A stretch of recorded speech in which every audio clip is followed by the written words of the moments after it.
All right, so as you're looking at your math notebook, go ahead and open it up. Let's look at the first page in your math notebook. You will see in there an iReady diagnostic sheet. We will take that in class next week. We will spend both days that you're here at school working on that, and you'll get your results from that. So we just keep track of that through the year so we can look at your growth. So turn the page. The next sheet is your math formula sheet from the state of Georgia. These are the math formulas that we will use. If you look at it, did you have a 6th grade one that looked similar to this last year? Okay. Well, if you did, this would look very similar. It would just have a few things added. Circumference of a circle, an area of a circle have been added. Last year you should have learned area of a triangle and area of a rectangle. So area of a circle is new. You should have learned surface area of a net last year, right? The area of all the sides of a 3D figure. You should have learned volume of a rectangular prism last year, length times width times height. So this year we also add a triangular prism. So it builds there. And last year you should have learned about mean, median, mode, and range. And we'll be adding interquartile range. So this is very similar to what you learned in 6th grade. And we're just going to build on that knowledge. All right, so the next page is the beginning of our scientific calculator. It's going to look like this. So this is just so that you can see what it looks like. There's a couple of shortcuts down here on the bottom of the page that might help you when you're using your Chromebook. So adding is the shift plus button. Subtraction is just the dash key. Multiplication, you can use the shift and the asterisk, which is above the what number? That asterisk is with what number? 8, right? So multiplication, you can use shift and the asterisk. Division is the /. And exponent, you can do shift and this little arrow button. That's called a caret. Anybody heard that before? This little high, up high. It's telling it, put the next number up high. And so look at your keyboard and see what number that caret button is with. It's with the 6, right? Square root, you can type SQRT. The fraction, you can also use a /. Why is division and fraction the same thing? Why is that the same shortcut? Anybody know? It's going to take me a minute to get my setup right. I'm struggling this year. Anybody know? Because a fraction is always what kind of problem? Division. A fraction is always the numerator divided by the denominator. So really division and fraction are the same thing. Parentheses is the shift button, and this front one is with the what number? The 9, and the back one is with the 0. Absolute value is the shift and the line button, and that's over at the end of the line with the P. Does everybody see where that is at the end of the line with the P? To see your previous answer, to use that number, you're going to use this answer button right here. Okay? So this means, it doesn't mean tell you the answer. It means use the previous answer in your next problem. Use the same symbol for negative numbers and subtraction. And use the right arrow button to leave a square root or a fraction. So you'll have this with you tomorrow when you're doing your work on the calculator at home. So we're going to try some of these problems. This example 1. So you need to have this opened up on your desk. You need to have a pencil. And we are going to use the calculator link in your Google Classroom. So let me pop mine up. So if you are looking here in your first block stream, usually the stream tells you what's there, but sometimes it's hard to use it. If you go to classwork over here, you can see I put topics over here. And so I'll put website links right here. So as your calculator link gets further and further and further down, you'll always be able to find it on the classwork page. And if you go over here to all topics and links, it'll just pull up your calculator. Okay, so let's go ahead and let's open that.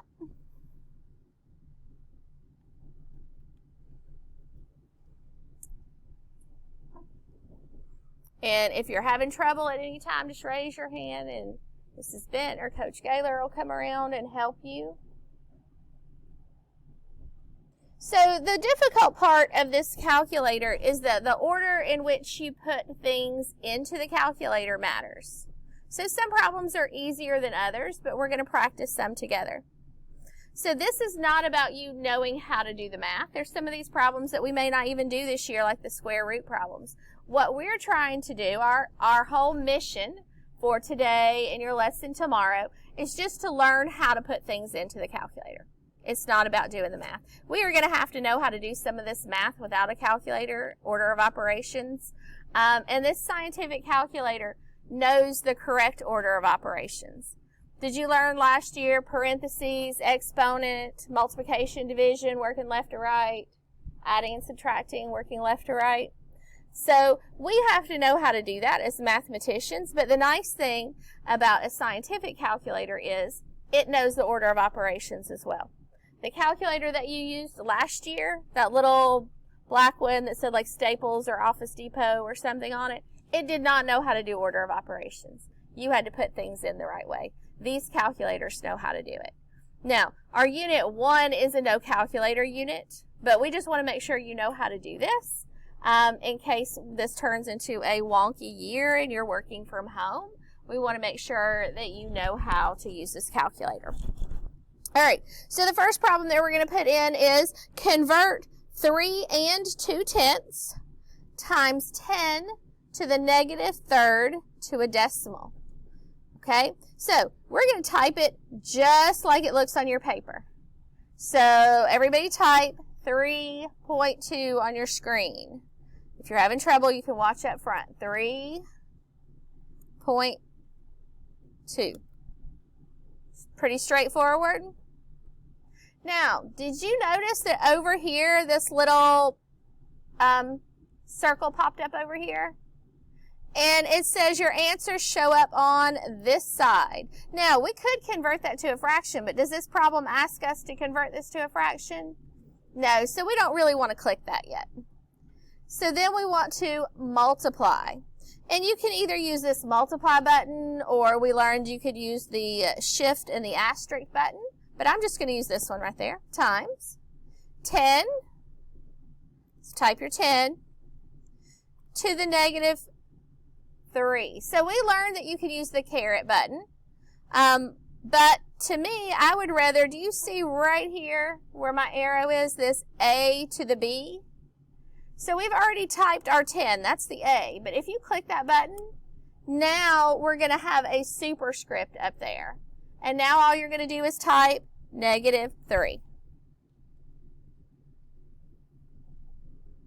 And you should have the answer pop up over here, negative 32 tenths, hundredths, thousandths, 10,000ths.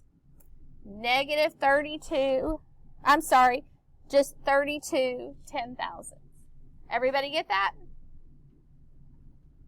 Yes, thumbs up. I need some reactions. Yes. Okay. Do you want to try that again on your own?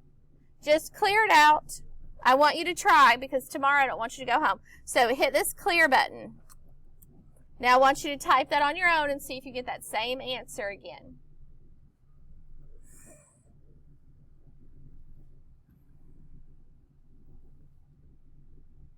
Even if you think you got it the first time, I want you to practice it. Type it again. 3.2 times 10 to the negative 3. And I want you to get that same answer.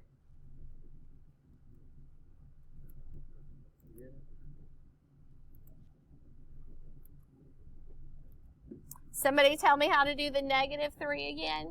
Yes.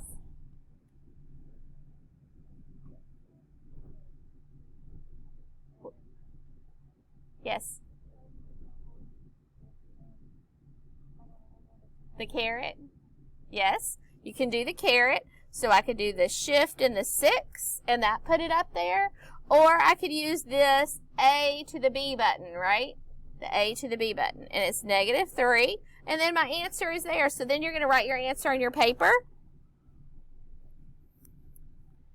Decimal 0032. Now, if it asked for a fraction, I could just push this little circle button right here. And it turns it into a fraction for you. So if it asks for a fraction, you could do that and you get the fraction answer. Everybody good with that? These are fun, aren't they? It's a super fun. The calculator's doing it. It's super fun. Come on, y'all. It's all about attitude. If you think it's super fun, guess what? It's going to be super fun. Like, what if I asked you to do it without the calculator? Would that be super fun? No. Probably not. Okay, you ready to go on to the next one?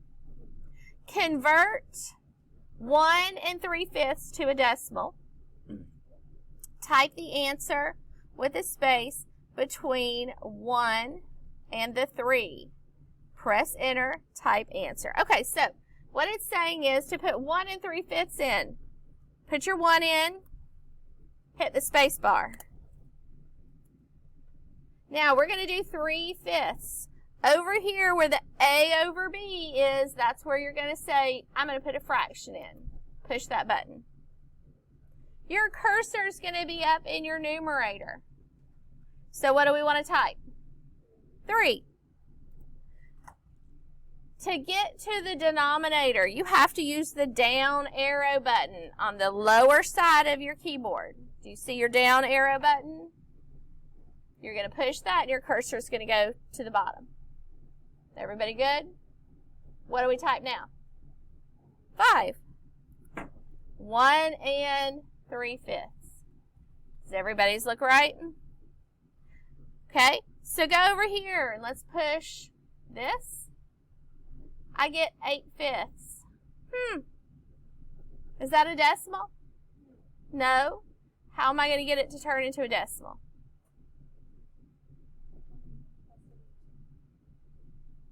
We can try pressing it again, but that doesn't work.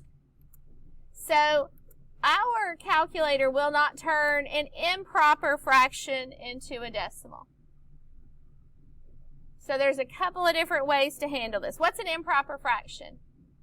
A fraction where the numerator is bigger than the denominator, right? Okay, so let me switch over here. So one way to handle that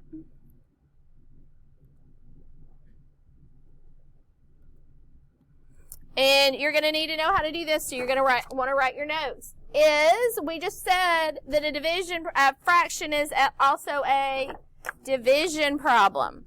So if we could take this 8/5 and we can say 8 divided by 5, right? You need to be writing this. If I'm writing something, you're writing something. That's the way this class works. 8 divided by 5. The numerator always goes on the inside. How many times does 5 go into 8? 1. There's our whole number again. There's that 1 again. 1. 1 times 5 is 5.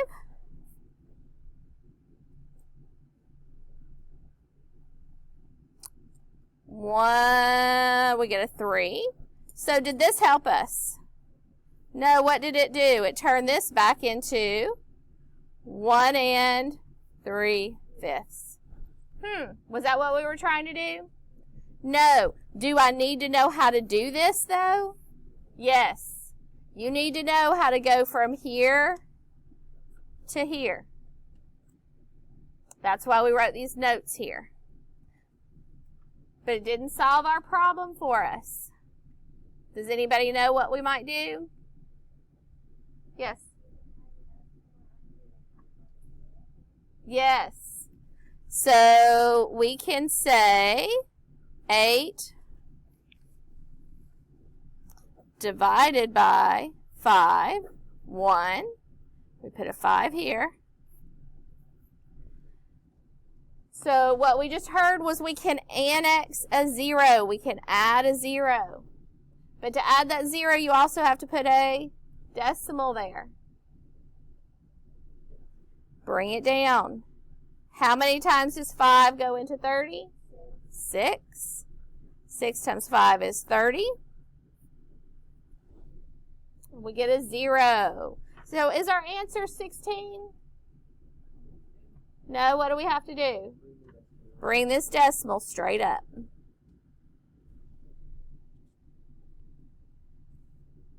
So here's our answer of 1.6.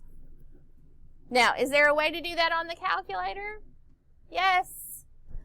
I also wanted you to have the notes of doing both of these without the calculator. Does everybody have these two things written, or do you need a minute? Raise your hand if you need a minute. I don't want to go too fast.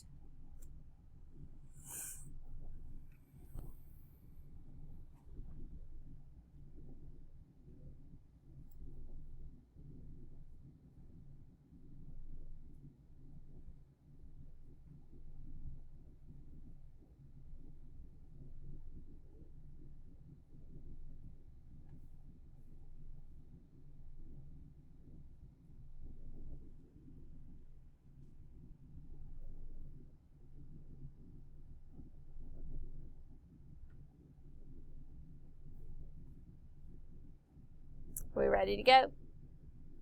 Okay, so let's go back and let's look at our computer screen. And let's see what we can do. Okay, so 1 3/5. So what you can think is that this 1 is always going to be your whole number, right? That's always going to be the 1 before the decimal. So let's clear all, and let's just change the 3/5 to a decimal. So I think you could do that by using the fraction button. Let's put 3/5 in again. 3. And how do we get down to our denominator? The down arrow. Fifths. There you go. So it will turn a fraction to a decimal, but it won't change a mixed number to a decimal. So the key to this one is to just leave your 1 there. 1, put your decimal, and then the number that goes after the decimal is what? 6, 1.6. So do you see how you can use the calculator to change that? Okay, everybody good with that? I could have also said 3 divided by 5, and that would have worked. 3 divided by 5. And I also get the same thing. Questions on that one? Okay, turn the page. Let's look at example 2. Clear your calculator. They're getting a little bit more complex. Would you agree? Okay, so this one I have 14 squared plus 7 minus 12 divided by 2, or over 2. So the way that you do this one is the first thing you have to do is you have to say, I'm going to need a fraction. So go ahead and push your A over B. Now we're going to enter everything above the fraction bar in the calculator. So 14. And when you're using the exponent too, I could just use this A squared. 14 squared. The key, the next key is you have to use the right arrow button over. Nope, you don't. Go back. So it already took your cursor out. So let's just do plus 7 minus 12. It should look just like mine. Everybody good? Now we're going to go to the denominator, so arrow down and put a 2.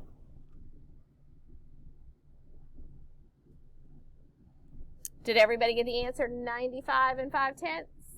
95 5/10. Write that down.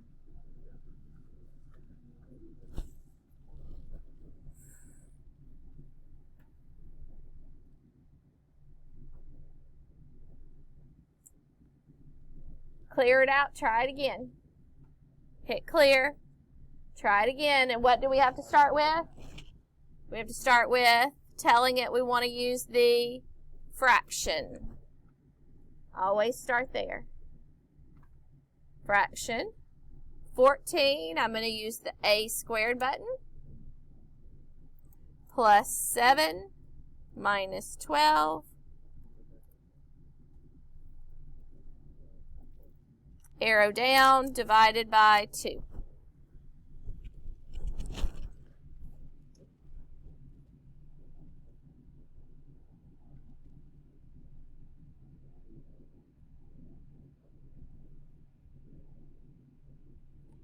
Everybody good? Raise your hand if you need help. Okay, ready to go on? Okay, clear it out. Hit the clear all button. These are fun, right? I can tell you're having a lot of fun. Okay, let's look at the next one. Simplify the expression below. A little more complicated. Can anybody tell me what's happening in the numerator of that? What do those 2 bars mean? Haddon? I think did you say absolute value? I can't hear. Oh, the opposite. Absolute value doesn't always mean opposite. What it means is whatever's going on inside of those bars is going to be positive. So sometimes it's opposite and sometimes it's not. So we're going to talk about absolute value. If we have time today, we'll talk about it. So we have to start this problem again by starting with the A over B button. We're going to start there again because we want to put some things above a line and things below a line. So we're going to start with that as like our form. Now we have to use the absolute value bars. We want to put some things inside of absolute value bars. That's this button right here. The A inside right here. Push that. And now we're inside of absolute value bars. Now we're going to say negative 2 minus 6.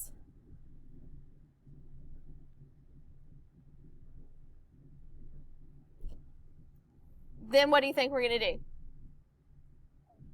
Arrow down, right? Arrow down. And we're going to say underneath that, what are we going to put? A 4. Now how are we going to get out of here? Because we need to go to the right. What do you think? The right arrow. We want to get out of that denominator. We want to go to the right. So now our cursor is in the middle to the right, correct? Now what do you think? Plus. So you can use the plus or you can use the shift in the plus. Plus. Now this means the square root of 121. So you're going to use this square root sign right here. That's going to give you that. And then you say 121.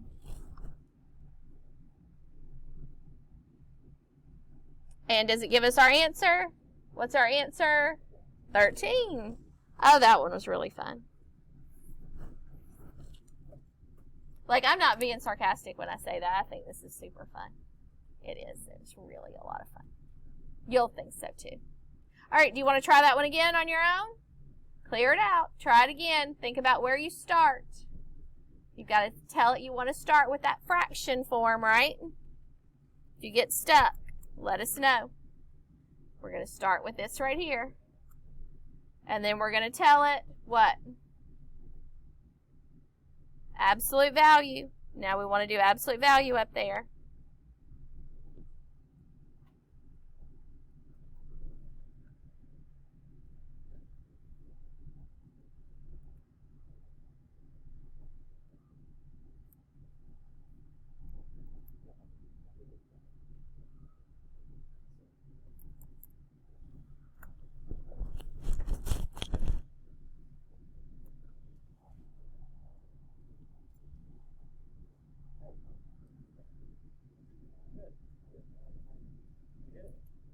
Anybody need help? Everybody good? Thumbs up if you're ready to move on. All right. Clear it out. Oh, look at that next one. That's super fun.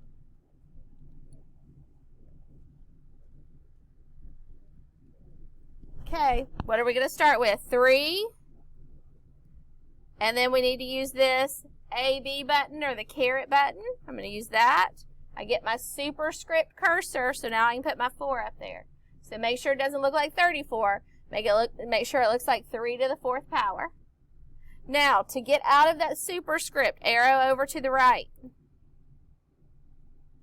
Plus. Now what do I need to do?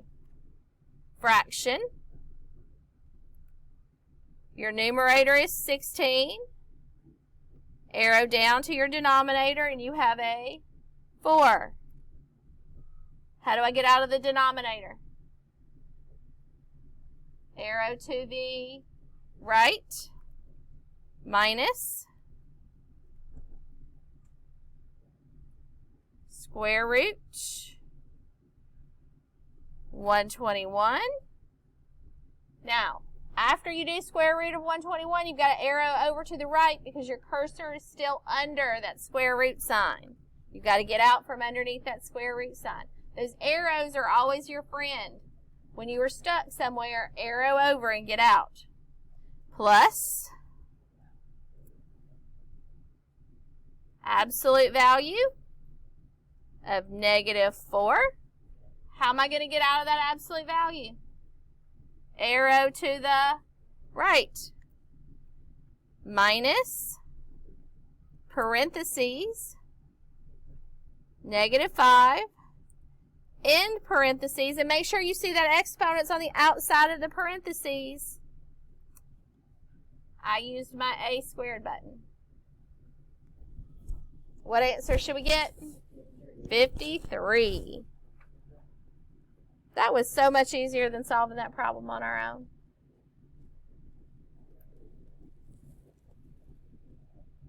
Anybody feel like we need to go through that one again? No? Is it making sense? Yes. Do you see why we had to have a lesson on it? Yeah. It took me a little while playing around with it. Okay, ready to go on?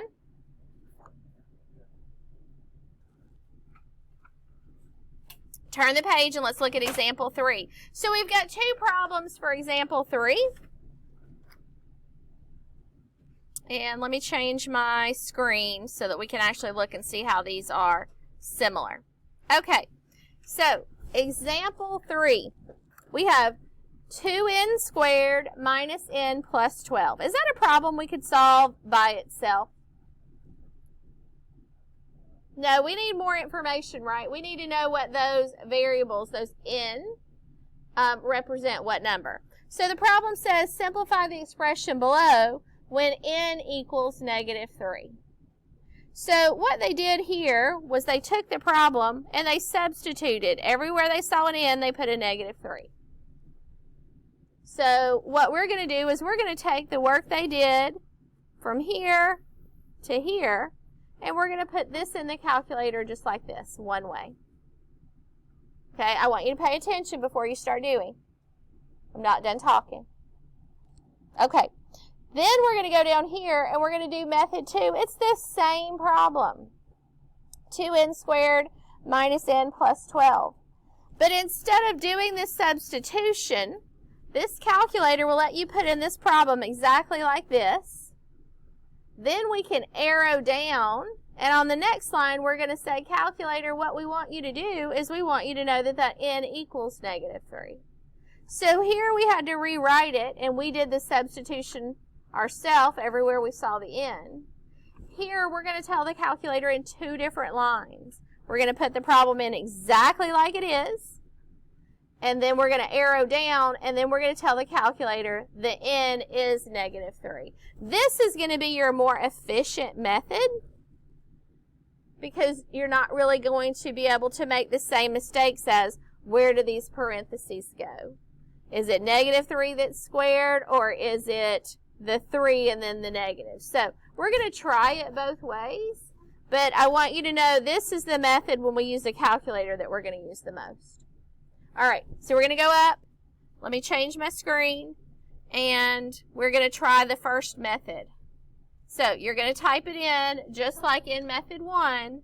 2, use your parentheses, -3, close your parentheses, and then square it.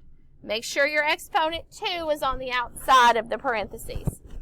Then minus a negative 3 in the parentheses plus 12.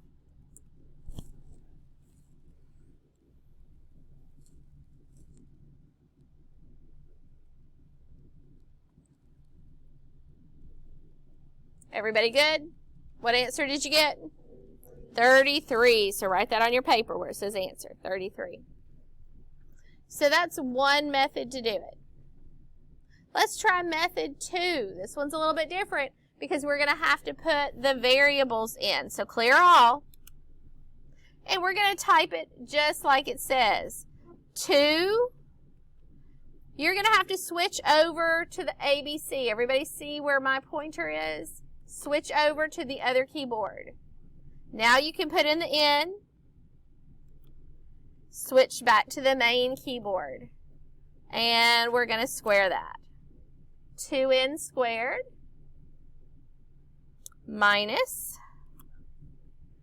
go back to the alphabetical keyboard and put in our n, back to the main, and plus 12. So can we get an answer there? No, the calculator is telling us not enough information. This triangle with this exclamation point is a warning. You don't have an answer. It can't solve it because it doesn't know what the ends are.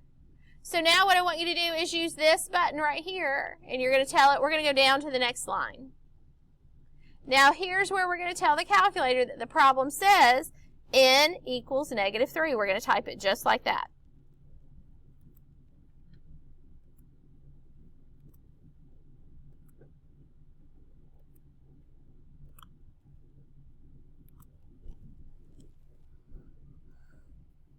Now, which one of those is our answer, the 33 or the negative 3? The 33. So what's happening is it solved this problem right here, 33, using this. This one is not your answer. This is just saying n equals negative 3. So your answer is negative 3 to that problem. But when this one used the negative 3, here's your answer. You've got to know where to go back and find it. Everybody good with that? You feel like you can do problems like that at home on your own? Yes? So that's going to be your work for tomorrow. In just a minute, Mrs. Bent's going to bring that paper around.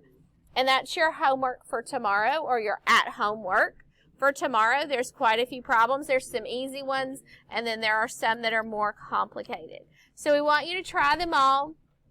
We want you to write your answers down. And then bring that back on Monday. That's due for a grade on Monday. If you have a question, should you ask about it, or should you just put it up and not think about it again? Ask about it, okay? All right. So let's go back to looking in, let's turn to the next page in our folder. That was hard for me to say. We've got just a couple minutes, so we're going to talk about some of this vocabulary. Yes, yeah, go ahead. While we're talking, Mrs. Bent's going to bring you around your worksheet for tomorrow. But let's look at our vocabulary for Unit 1. Again, we're not going to start that next week because we're going to take the iReady, but we want to go ahead and look at it.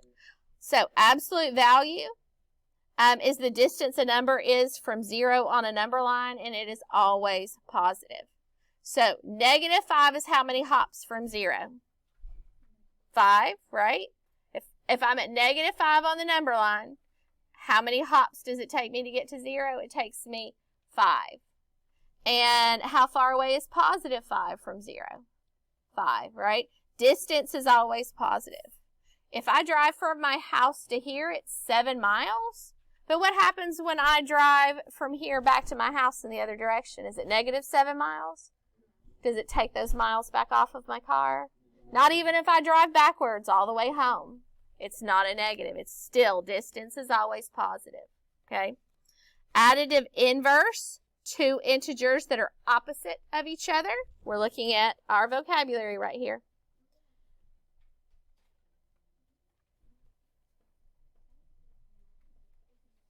Does everybody have their vocabulary out on their desk?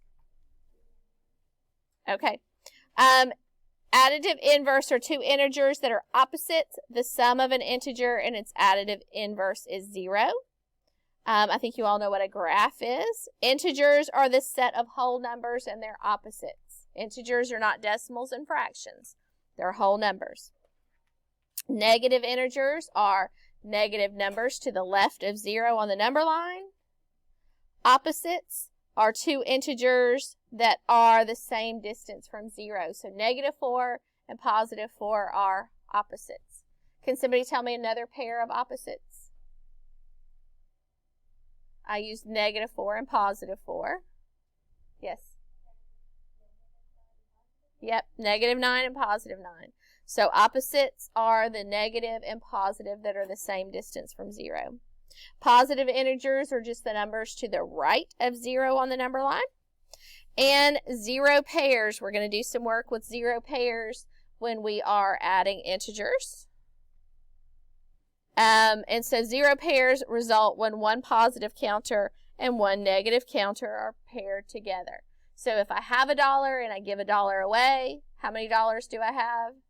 0. They were a 0 pair. I had $1, then I gave Mrs. Bent $1, and so now I have $0. So a positive and negative of the same number make a 0 pair. If I had $5 and I gave Mrs. Bent $5, how many dollars do I have?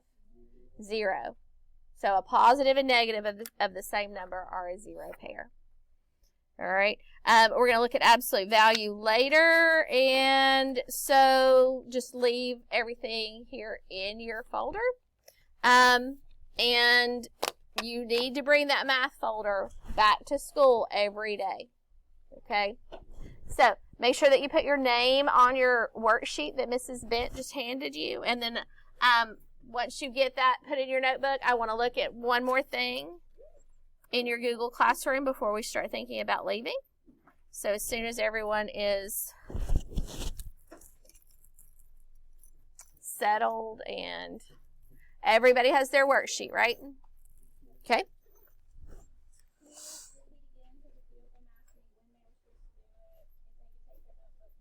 Yes. Okay, so you need to take home your Chromebook and your math notebook every day, right? So tomorrow, do you have your schedule for the week? Let's look at it. Get it out. Let's look at it if you've got it. I need to drop it in this Google Classroom. Let's see if I can do that really quickly while you're getting your sheet out. Let me go to my Google Drive. Yes. Okay, that's fine if it's at home. I'm going to drop your schedule in as well. Let's see if I can.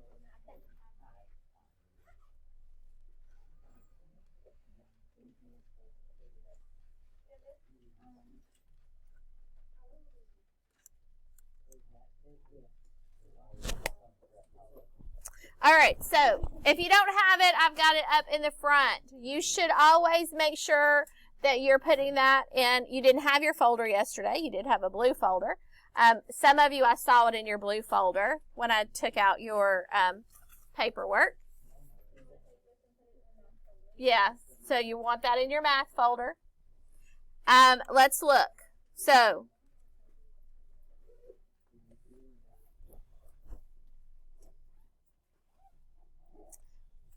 today we did our calculator lesson. There was nothing to turn in. Tomorrow, your assignment for tomorrow is that calculator practice worksheet. It's to be completed using that online calculator.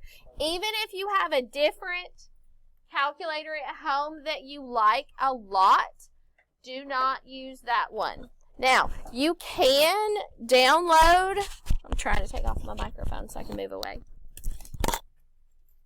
You can download on your phone the same calculator. Let me see what it's called. Desmos Scientific Calculator. You can do that at home. I'll try and put a link in Google Classroom where you can do that. that shows you what it's like. But you just go to the App Store and Google Desmos Scientific Calculator. But I'll put directions in there. So you're doing that tomorrow with the online calculator. Thursday, you have a Get to Know You activity in Google Classroom. And Friday, you have a Learning Interest Inventory. Those are due. The one on Thursday is due Thursday. The one on Friday is due Friday. I already have those in here. I'll pop them up to the top of your stream each day. So here's your calculator link in the stream. Here's Thursday's assignment. You just click on it. It's going to make a copy for you. I can't show you. It's this welcome back activity. Okay? Just do your best with it. If there's parts of it you can't do, there's parts of it you can't do.